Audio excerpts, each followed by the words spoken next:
Hi honk. Curious minds want to know what gives with the traffic on the I-5 freeway south of San Clemente to anywhere in San Diego County. It used to be bad only on Saturday mornings in the summertime. Now it seems like there's never a time without stop-and-go traffic to about Oceanside. Worst on Saturdays, and bad most Friday afternoons. Northbound is bad on Sundays. Teresa Hagel, Laguna Niguel A. The old honkmobile makes that trek often on Saturdays, and although the handsome devil behind the wheel enjoys glancing out at Camp Pendleton and the magnificent Pacific, it does tend to be a slog. Hayden Manning, a Caltrans spokesman based in San Diego, says weekend traffic gets heavier this time of year, and that stretch is absorbing even more vehicles with the lifting of COVID-19 restrictions. Honk has learned over the years that traffic can be clogged more than you would think by downstream trouble.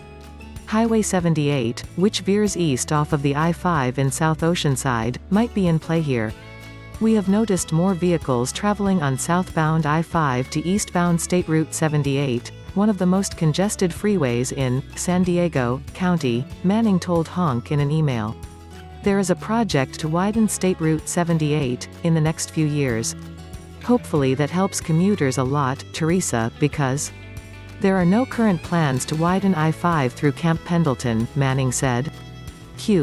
Dear Honk, with all due respect, I was very surprised and disappointed in your answer in last week's column about the highway speed limit when no signs are posted. I'm a 75-plus-year-old driver and I've always known about the prima facie speed limit in California.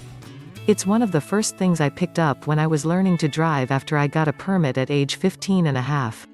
I also remember this law being reduced to 55 miles per hour on highways nationwide during the oil crisis of the 70s. I fear this demonstrates another failure of driving schools, etc., in the education of new drivers.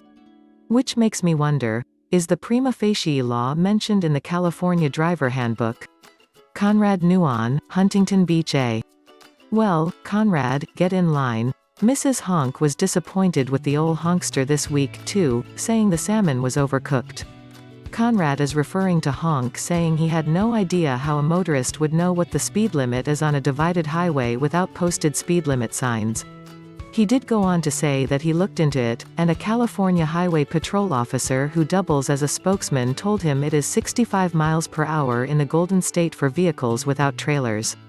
No, Conrad, the driver handbook in its 117 pages does not mention this law, although it does say that if there aren't signs on a two-lane, undivided highway, the speed limit is 55. What broached last week's question was the lack of signs on Las Patronas Parkway in South Orange County.